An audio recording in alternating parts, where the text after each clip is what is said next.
तो VLOOKUP function हम उस तरह के टेबल में यूज़ करते हैं जहाँ पर बहुत सारा ह्यूज अमाउंट में डाटा हो, जहाँ पर हमने किसी एक फील्ड को सेलेक्ट करके उस फील्ड की मदद से उस डाटा को सर्च करना होता है या उसको फाइंड करना होता है उस टेबल के डाटा को।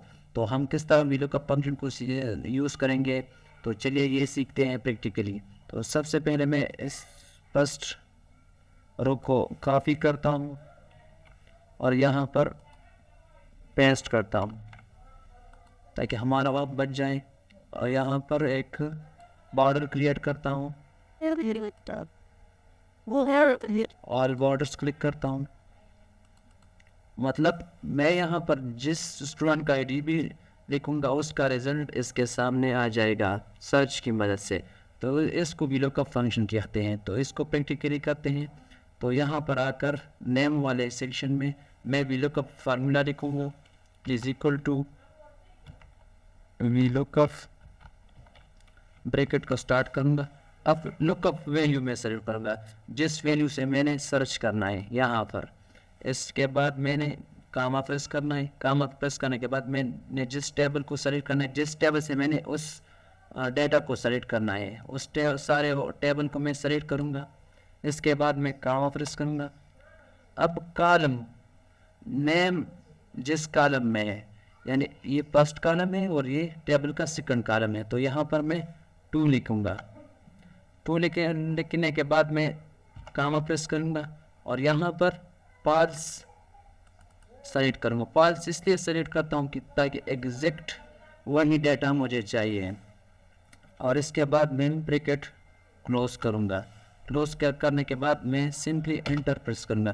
तो ये अब कुछ एरर दिखाई दे रहा है। इसके बाद मैं ये वाला डाटा फिर से कॉपी करता हूँ। कॉपी करने के बाद सिंपली एंटर यहाँ पर भी पेस्ट करता हूँ और यहाँ पर भी पेस्ट करता हूँ। इसके बाद मैं यहाँ पर 2 के बजाय 3 लिखूँगा, एंटर प्रेस करूँगा और यहाँ इसके बजाय 2 के बजाय मैं यहाँ 4 लिखूँगा और एंटर प्रेस करूँगा। अब इस वाले सेल में मैं जिस स्टूडेंट का आईडी भी लिखूँगा तो उसका रिजल्ट मेरे सामने आ जाएगा।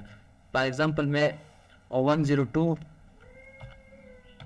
एक स्टूडेंट का आईडी मैं उसको चेक करना चाहता हूँ, तो ये आप देख सकते हैं कि इनका रिजल्ट आपके सामने आ गया। इसका नेम एमिली है, एज 14 है और जेंडर फीमेल है। तो इस तरह आप और स्टूडेंट्स का डाटा भी आप देख सकते हैं। फॉर एग्जांपल मैं 101 का डाटा देखना चाहता हूँ, तो ये आप देख सकते हैं कि उनका नाम जॉन है, एज 15 है और मेल है। तो इस तरह आप VLOOKUP फंक्शन बहुत से टेबल में आसानी के साथ यूज़ कर सकते हैं। तो HLOOKUP और VLOOKUP में सिर्फ फ़र्क इतना है कि VLOOKUP में हम वर्टिकली रिज़ल्ट को फाइंड करते थे और HLOOKUP में हम हॉरिजॉन्टली वैल्यूज़ को रिज़ल्ट को फाइंड करेंगे। तो चलिए HLOOKUP को प्रैक्टिकली सीखते हैं। तो सबसे पहले हम उस सेल में आ जाएंगे जहाँ पर हम हॉरिजॉन्टली लुकअप करना चाहते हैं, यानी HLOOKUP यूज़ करेंगे। HLOOKUP का फार्मूला लिखते हैं पहले is equal to HLOOKUP, bracket start करेंगे। स्टार्ट करने के बाद हम लुकअप वैल्यू सेलेक्ट करेंगे। यहाँ पर इस सेल को सेलेक्ट करता हूँ, इसलिए इस सेल को सेलेक्ट करता हूँ क्योंकि इस सेल में जिस स्टूडेंट का नाम भी होगा उसका रिजल्ट हमें चाहिए। तो इसके बाद फिर कामा प्रेस करता हूँ। कामा प्रेस करने के बाद सारे टेबल को सेलेक्ट करूँगा, फिर कामा के बाद वहाँ पर इस VLOOKUP में हम यहाँ पर कॉलम इंडेक्स नंबर देते थे और यहाँ पर हम रो इंडेक्स नंबर देंगे।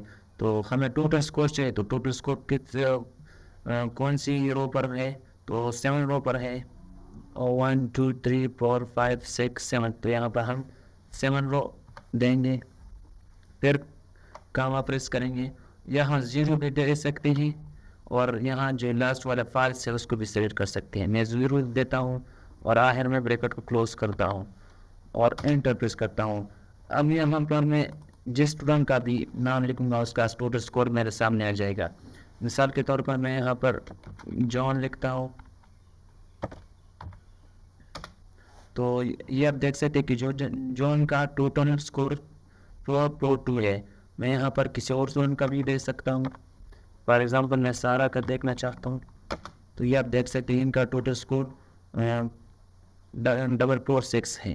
तो इस तरह आप किसी भी स्टूडेंट का रिजल्ट इस लुकअप फंक्शन की मदद से देख सकते हैं और इनका बहुत खूबसूरती के साथ इस्तेमाल कर सकते हैं।